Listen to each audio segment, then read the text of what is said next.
നമ്മുടെ ജീവിതത്തിൽ നാം കൈവെക്കുന്ന മേഖലകളിലെല്ലാം സക്സസ് ആകണമെന്നാണ് നമ്മുടെ ഓരോരുത്തരുടെയും ആഗ്രഹം. അതുകൊണ്ട് തന്നെ പല കാര്യങ്ങളും നാം ചെയ്യാറുണ്ട്. എന്നാൽ നാളെ കടന്നു വരാവുന്ന അപകടങ്ങളെ കുറിച്ച് നമുക്കറിയാത്തത് കൊണ്ട് പല തീരുമാനങ്ങളിൽ നിന്നും പല കാര്യങ്ങളിൽ നിന്നും നാം പിന്തിരിയേണ്ടി വരുന്ന സാഹചര്യങ്ങൾ ഉണ്ടാകാറുണ്ട്. യഥാർത്ഥത്തിൽ ദൈവത്തിന്റെ കരം നമുക്ക് അനുകൂലമായി നമ്മുടെ ജീവിതയാത്രയിൽ വെളിപ്പെടുമ്പോൾ മാത്രമേ നമ്മുടെ ജീവിതത്തിൽ നമുക്ക് വിജയം കാണുവാൻ കഴിയുകയുള്ളൂ. ദൈവത്തിന്റെ മനസ്സറിഞ്ഞ് ചുവടുകൾ വെക്കുവാൻ നമുക്ക് കഴിയുമ്പോഴാണ് നമ്മുടെ ജീവിതം ഒരു അനുഗ്രഹമായി മാറുന്നത്. ദൈവത്തിന്റെ മനസ്സറിയണമെങ്കിൽ നാം ഈ ദൈവത്തോട് ചേർന്നിരിക്കേണ്ടത് ആവശ്യമാണ്. ഈ ദൈവത്തോട് അടുത്തിരിക്കേണ്ടത് ആവശ്യമാണ്. ഈ ദൈവത്തിന്റെ ശബ്ദം നാം അനുസരിക്കേണ്ടത് ആവശ്യമാണ്. ദൈവം മോശയോട് പറഞ്ഞ ഒരു ഭാഗം അപ്പോസ്തലൻ റോമർക്ക് എഴുതിയ ലേഖനം 9:15 ഉദ്ധരിക്കുന്നത് നമുക്ക് കാണുവാൻ കഴിയും. എനിക്ക് കരുണ തോന്നണമെന്നുള്ളവനോട് കരുണ തോന്നുകയും എനിക്ക് കനിവ് തോന്നണമെന്നുള്ളവനോട് കനിവ് തോന്നുകയും ചെയ്യും എന്ന് അവൻ മോശയോട് അരുളി ചെയ്യുന്നു. നമ്മുടെ ജീവിതയാത്രയിൽ മറ്റാരും പ്രസാദിച്ചില്ല എങ്കിലും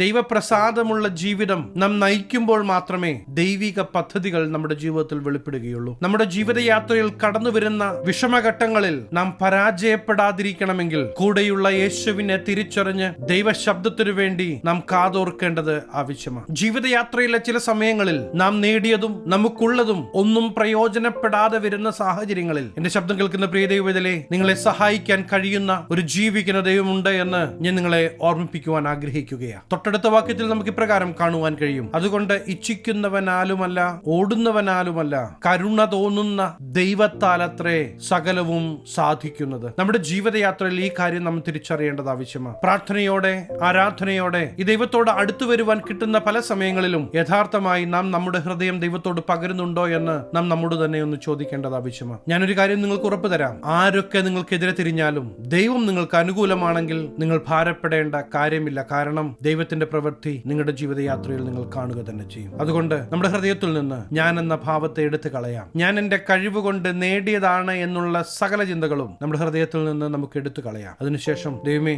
അങ്ങ് തന്നതല്ലാതെ എന്റെ ജീവിതത്തിൽ ഒന്നുമില്ല എന്ന് പറഞ്ഞ് ദൈവിക കരുതൽ തിരിച്ചറിഞ്ഞ് ദൈവത്തിന് തക്ക മഹത്വം കൊടുക്കുവാൻ നിങ്ങൾ തയ്യാറാണെങ്കിൽ പ്രിയ ദൈവത്തിലെ ദൈവപ്രവൃത്തി നിങ്ങളുടെ ജീവിതത്തിൽ വെളിപ്പെടുന്നത് നിങ്ങൾക്ക് അനുഭവിച്ചറിയുവാൻ കഴിയും. ദൈവത്തിന്റെ സ്വന്തം ജനമായ ഇസ്രായേൽ അവിടെ നിൽക്കുമ്പോഴും യേശുക്രിസ്തുവിന്റെ കാൽവരി ക്രൂശിലെ യാഗത്തിൽ വിശ്വസിക്കുന്ന ജാതികളായ അന്യരും പരദേശികളുമായ നമ്മെ ഓരോരുത്തരെയും ദൈവത്തിന്റെ മക്കളാക്കി തീർക്കാൻ ദൈവത്തിന് മനസ്സ് തോന്നിയെങ്കിൽ നമ്മുടെ പ്രവൃത്തികൾ കൊണ്ടൊന്നുമല്ല ഈ രക്ഷ നമുക്ക് ലഭിച്ചത് എന്ന് നാം തിരിച്ചറിഞ്ഞ് നമ്മുടെ ഹൃദയത്തിലെ ഞാൻ എന്ന ഭാവം, ഞാൻ എന്തൊക്കെയോ ആണ് എന്നുള്ള ചിന്ത എല്ലാം എടുത്ത് മാറ്റിവെച്ച് ഒരു യോഗ്യതയും പറയാനില്ലാത്ത എന്നെ അങ്ങയുടെ മകനാക്കി മകളാക്കി മാറ്റിയ ഈ ദൈവ സ്നേഹത്തിന് മുമ്പാകെ ഞാൻ എന്നെ സമർപ്പിക്കുന്നു എന്ന ഒരു പ്രാർത്ഥനയോടെ ഒരു സമർപ്പണത്തോടെ ദൈവസന്നിധിയിലേക്ക് അടുത്തു വരുവാൻ നമുക്ക് കഴിയുന്നുവെങ്കിൽ അവിടെ ദൈവം പ്രസാദിക്കുകയാണ്. ദൈവം അതാ ആഗ്രഹിക്കുന്നത്. നമ്മുടെ പ്ലാനുകൾ, നമ്മുടെ പദ്ധതികൾ എല്ലാം ഈ ദൈവത്തിന്റെ കരത്തിലേക്കൊന്ന് കൊടുക്കാം. എന്നിട്ട് ദൈവശബ്ദത്തിനായി കാതോർക്കാം. ദൈവമേ,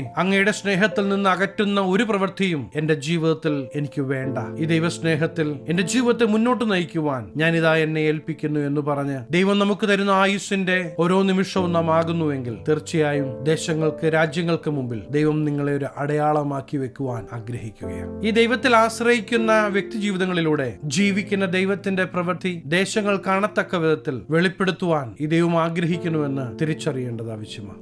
പലപ്പോഴും നമ്മുടെ ജീവിതയാത്രയിലെ പിറുപിറുപ്പ്, അനുസരണക്കേട്, ദൈവിക നന്മകൾ നമ്മുടെ ജീവിതത്തിൽ നടക്കാതിരിക്കുവാൻ കാരണമാകുന്നുവെങ്കിൽ പ്രിയ ദൈവത്തിലെ നാം നമ്മെ തന്നെ ഒന്ന് ശ്രദ്ധിക്കേണ്ടത് ആവശ്യമാണ്. പൂർവ്വപിതാക്കന്മാർക്ക് ദൈവം ഒരുക്കിയ നന്മ പ്രാപിക്കാതിരിക്കുവാൻ അവരുടെ ഇടയിലെ പിറുപിറുപ്പും അനുസരണക്കേടും തടസ്സമായി നിന്നുവെങ്കിൽ നമ്മുടെ ജീവിതയാത്രയിൽ ദൈവത്തിനെതിരെയുള്ള പിറുപിറുപ്പും അനുസരണക്കേടും ഉണ്ടാകരുത് എന്ന് ദൈവം ആഗ്രഹിക്കുകയാണ്. കാരണം ദൈവം നമ്മെ വിലയ്ക്ക് വാങ്ങിയത് നശിച്ചു പോകാനല്ല, നഷ്ടപ്പെട്ടു പോകുവാനല്ല, മറിച്ച് ജയകരമായ ഒരു ജീവിതം നിങ്ങളിലൂടെ സാധ്യമാകുവാനാണ്. അതുകൊണ്ട് അസാധ്യതകളെ നോക്കി നിലവിളിക്കാതെ കൂടെയുള്ള ദൈവത്തിന്റെ മുഖത്തേക്ക് നോക്കി ചുവടുകൾ വെക്കുവാൻ പ്രിയ ദൈവത്തിലെ നാം തയ്യാറാകേണ്ടത് ആവശ്യമാണ്. നാം ദൈവിക വാഗ്ദത്ത പ്രകാരം ജനിച്ച മക്കളാകൊണ്ട് നാം ദൈവിക വാഗ്ദത്ത സന്തതി. അതുകൊണ്ട് തന്നെ ഈ ദൈവത്തിൽ പൂർണ്ണമായി നാം ഒന്ന് ആശ്രയിക്കണം. പല കാര്യങ്ങളും നാം ഉദ്ദേശിച്ചതുപോലെ നടന്നില്ല എന്ന് കരുതി ഭാരപ്പെടേണ്ട. നമുക്ക് തിന്മയായതൊന്നും ഈ ദൈവം ചെയ്യുകയില്ല എന്ന് നാം തിരിച്ചറിയേണ്ടത് ആവശ്യമാണ്. അതെ, ദൈവം ദൈവം നമ്മുടെ പക്ഷത്തുണ്ട് എങ്കിൽ മുമ്പിലുള്ള ശത്രുവിന്റെ വലുപ്പം കണ്ട് ഇനി പേടിക്കരുത്. കൂടെയുള്ള ദൈവത്തിന്റെ സാന്നിധ്യം തിരിച്ചറിയണം. എന്നെ ശക്തനാക്കുന്നവൻ മുഖാന്തരം ഞാൻ സകലത്തിനും മതിയായവനെന്ന് പറയുവാൻ തുടങ്ങണം. ജീവിതയാത്രയിൽ കടന്നു വരുന്ന ഒരു സാഹചര്യത്തിനും ഈ ദൈവത്തോടുള്ള സ്നേഹത്തിൽ നിന്ന് നമ്മെ വേർപിരിക്കുവാൻ കഴിയാത്തൊരവസ്ഥ നമ്മുടെ ജീവിതത്തിൽ കടന്നു വരുമ്പോഴാണ് യഥാർത്ഥമായി ദൈവം സന്തോഷിക്കുന്നത്. അതാണ് ദൈവം നമ്മിൽ നിന്ന് ആഗ്രഹിക്കുന്നത്. ഒരു സാഹചര്യത്തിനും ഈ ദൈവ സ്നേഹത്തിൽ നിന്ന് നമ്മെ വേർപിരിക്കുവാൻ കഴിയരുത്. നാം ദൈവസന്നിധിയിൽ കടന്നു വരുന്ന നിമിഷങ്ങൾ, അത് പ്രാർത്ഥനയാകട്ടെ, ആരാധനയാകട്ടെ, നമ്മുടെ കൂടിവരവുകളിലെല്ലാം നാം ദൈവ സാന്നിധ്യം അനുഭവിക്കേണ്ടതിന്